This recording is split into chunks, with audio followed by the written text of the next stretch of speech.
SOS Consommateur, Maître Ciré et Pujol, avocats spécialisés, vous viennent en aide avec Michel Lenoir, directeur d'Infobassin. SOS Consommateur sur Plage FM pour faire pencher la balance de votre côté. Bonjour Adrien Pujol. Bonjour Michel Lenoir. Adrien Pujol, vous êtes avocat au cabinet Ciré. Oui. Et vous aimez les jeunes, disons-le. Vous pensez à eux. les garçons, les jeunes conducteurs, filles, tout le monde, tout à fait. Les jeunes conducteurs, bien sûr. Absolument.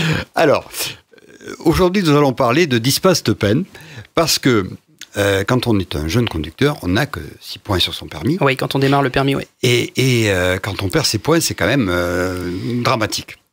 Donc, on peut être condamné, on peut aller au tribunal, il y a beaucoup de choses qui peuvent se passer, mais il y a toujours cette petite lueur d'espoir qu'un avocat brillant peut arriver en fait à enflammer, c'est la dispense de peine. Expliquez-nous. Ça arrive et effectivement, peu d'avocats connaissent le système ou en tout cas l'appliquent avec rigueur. La dispense de peine, c'est, je dirais, une exception prévue par le Code pénal qui permet, dans des cas très exceptionnels, on l'a dit, de condamner une personne pour une infraction pénale, dont les infractions routières, en l'exonérant totalement de peine, c'est-à-dire en empêchant qu'elle ait à payer une amende, et en matière routière, chose très importante, en ne perdant pas les points de son permis de conduire.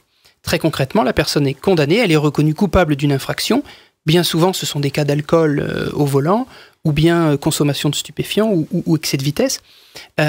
Vous êtes reconnu coupable de l'infraction, mais dispensé de peine intégralement, ce qui veut dire que vous n'avez rien à payer, ni à l'État, ni en frais fixes de procédure, ni en perte de points sur le permis de conduire. Alors, ça veut dire qu'en fait, c'est inscrit au casier judiciaire. Oui, hein. C'est une peine. L'avocat peut éventuellement demander la dispense, s'il ose, parce que ça fait beaucoup quand même à demander à la fois, mais il peut demander aussi la non-inscription. Oui.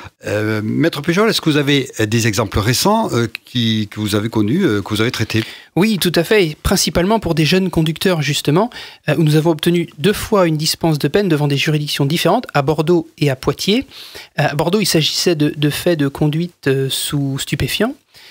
Quand même. Oui, c'était un jeune garçon qui, en ordonnance pénale, on en a déjà parlé dans l'une de nos chroniques précédentes. Donc c'est ce qu'il avait reçu chez lui. Il avait reçu chez lui une annulation de permis, interdiction de repasser ce permis pendant 3 mois, donc repasser l'intégralité, code plus pratique, interdiction de le repasser pendant 3 mois, outre une amende. Ça lui paraissait assez inacceptable, il est venu effectivement nous voir, et nous avons, avec son dossier de personnalité, de pièces, il était présent à l'audience avec moi, nous avons obtenu devant le tribunal de Bordeaux une dispense de peine. Dispense de peine parce qu'il avait un travail, parce qu'il était parfaitement inséré, parce que les conditions de la dispense de peine, il y en a 3. On le marquera dans votre article, il faut un reclassement du condamné, il faut une réparation du dommage. Tout à fait. Ces conditions étaient remplies, le procureur ne s'y était pas opposé et le juge nous a suivis et l'a dispensé de peine.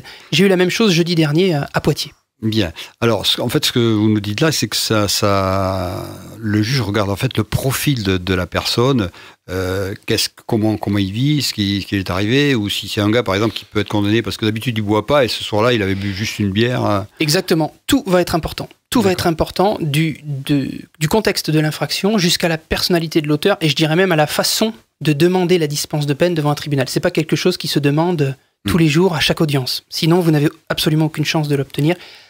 Prenez un conseil effectivement auprès des avocats qui vous guideront sur cette démarche. Merci Adrien. Merci, à bientôt Michel.